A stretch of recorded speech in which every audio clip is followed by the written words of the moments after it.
Muntik nang makasira mga idol ng camera ang nagbabalik for the Dallas Mavericks. Mala Shaquille O'Neal na performance, D'Angelo Russell versus Anthony Davis. In good spirit ng Dallas Mavericks dahil may nagbabalik mga idol sa kanilang lineup. Nakalaban nila ulit ang Brooklyn Nets, Spencer Dinwiddie to start the game, 3-pointer. Anthony Davis on the roll in his natural position, 4 mga idol, back-to-back field goal for AD. Ang parehong assist na yan ay nagmula kay Spencer Dinwiddie. Ang malaking balita ngayon for the Dallas Mavericks ay ang pagbabalik ni Daniel Gafford at mukhang makakahabol pa ngayong season si Dereck Lively dahil nakakapag-participate na sa practice ng Mavs. Though maraming big men ng Dallas Mavericks ang kailangan nilang bantayan ay ang backcourt ng Brooklyn Nets, D'Angelo Russell with the back-to-back 3-pointers. Na ma-maximize ng Dallas Mavericks ang usage ni Anthony Davis dahil meron pa silang backup big man na si Kai Jones, deep in his bag, fade away jumper at nasundan out of nowhere ng putback dunk ni Najee Marshall from the baseline. Lamang ng 4 ang Dallas Mavericks end of first quarter 29-25. Second quarter, Anthony Davis running the offense at point forward, assist to Daniel Gafford, alley-oop dunk.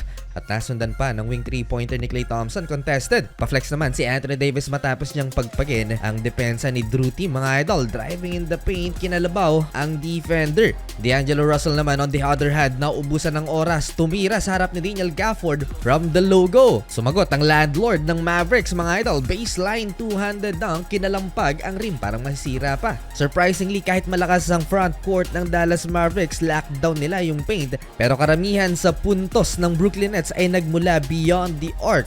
13 3-pointers kumpara sa 6 lamang ng home team. And to regain the momentum mga idol, 8-point swing to end the first half. 2 3-pointers Max Christie and PJ Washington, 63-58. Balanse ang kanilang scoring mga idol, led by Anthony Davis, 10 points. Third quarter, Daniel Gafford nagpakita ng kanyang lakas na mala Shaquille O'Neal. Laban pa sa 2 bantay ng Brooklyn. Solid ang simula sa second half ni Daniel Gafford. Mukhang masisira pa yung camera na nasa taas ng backboard. Ang outside shooting pa rin ng Brooklyn Nets ang nagpapahirap sa Dallas Mavericks. Muli nilang naitabla sa 68 ang talaan. Labas si AD at Daniel Gafford, pinasok naman si Kai Jones na hindi lang lob threat dahil umi-improve din ang kanyang shooting mga idol, mid-range. All starting 5 ng Dallas Mavericks ay nakapagtala na ng double-digit scoring, pero ang problema pa rin nila ang 3-point shooting ng Brooklyn Nets kaya hindi nila matambakan. Na-lockdown si AD mga idol ng mas maliit na defenders ng Brooklyn Nets, pero lamang pa rin naman ng Dallas Mavericks 87-84 going into fourth and final quarter. Big impact mga idol si Jaden Hardy, 3-pointer to start the fourth quarter. Klay Thompson, kita ng liwanag sa paint, 2 points for Klay. And Najee Marshall to beat the clock, tough shot.